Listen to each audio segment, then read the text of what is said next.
rest of them had a salary of $10,000, a fixed salary, you know. And by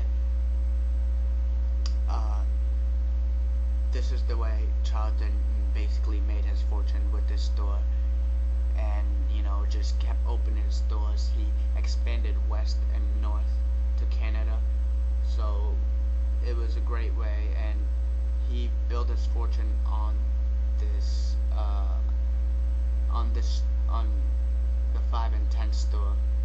And the merge was a great move by him to actually join these other four founders of the FW Woolworth. That's what he basically did to make his millions and all his wealth. Um, this was the way he did it. But Charlton died on November 20th, 1930, and throughout his life he gave back to the community, which is really interesting. He donated $500,000, $500,000, to the Truesdale Hospital in Fall River. He donated $50,000 to the New England Medical Center in Boston. He helped raise $2 million for the Clark School for the Deaf in Northampton, Massachusetts, and he personally contributed $110,000. He did this with the wife of the president college. I guess she was a teacher at that school, and he helped them out. Now I really want to go into the book and give some details of what he did and how he gave back to the community for his and the way he used his fortune. On page 87 of the book, I wanna read this. It says, this was after his death on November 20, 1930. In his last will and testament, Charlton divided his estate with discernment among family, friends, and above all, saw to it that his charitable impulses would be imbued with permanency. The following chapter will examine the continuing mission of the Charlton Foundation he created. But in closing, it will be sufficient here to note he treated his family and loyal retainers, and perhaps more importantly, the basis of philanthropic trust he created. Named as his executors were the First National Bank of Boston, his wife Ida Stan Charlton, and his daughter Virginia Charlton Lincoln.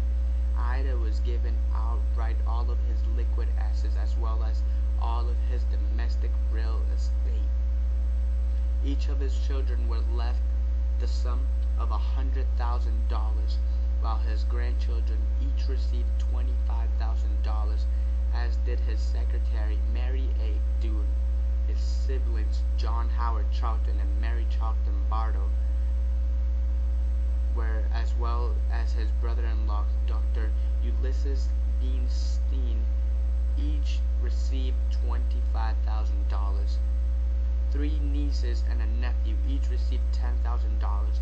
Among loyal and efficient domestic help, his former chauffeur George F. Donnelly received $10,000, while the staff at Pond Meadow, which was his house for the summer, a big house, huge house,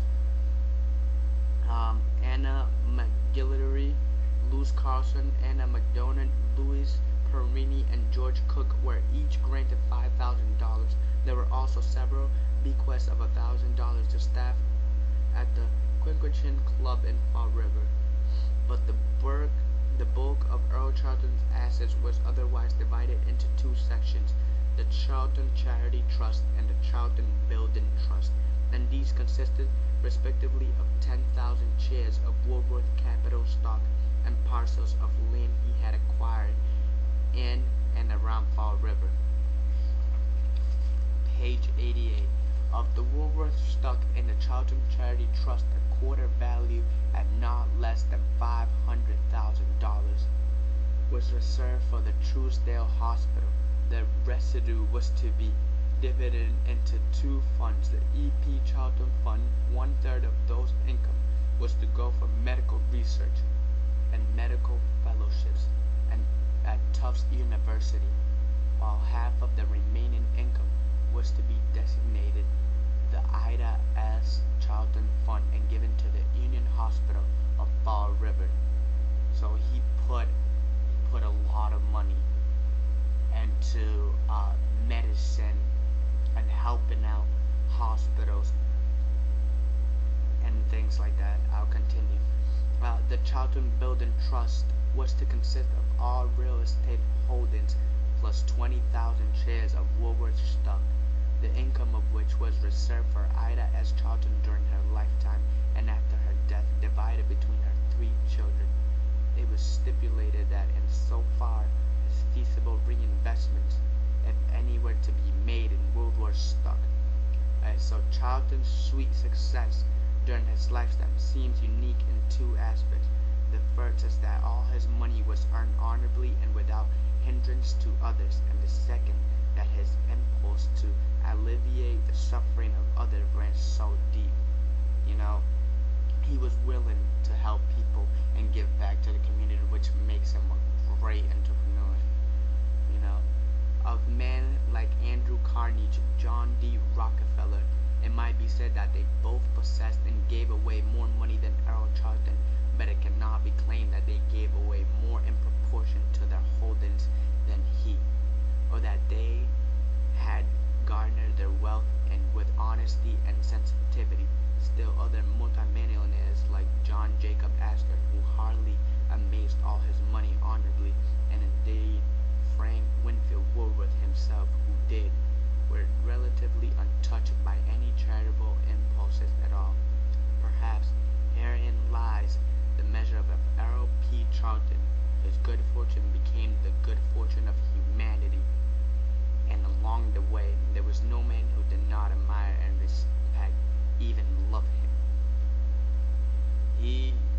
He really gave back to the community, which in my opinion is probably the best thing you can do. You know, he had numerous charitable trusts with the help of the First National Bank of Boston. You know, he helped out throughout New England, and he wanted his money his money that was going into charity, to stay around New England. Now I'm gonna go to page 92, where there's some important information that I really want to get to. So when Charlton died, he left an end state of $32 million, with over $2,900,000 and marked for charity. That's a lot of money for charity, people. Besides having already given away at least half that much during his lifetime. His was easily the largest estate ever left by a Fall River resident, and Fall River alone, Charlton bequeathed generous endowments to the Truesdale Hospital. The district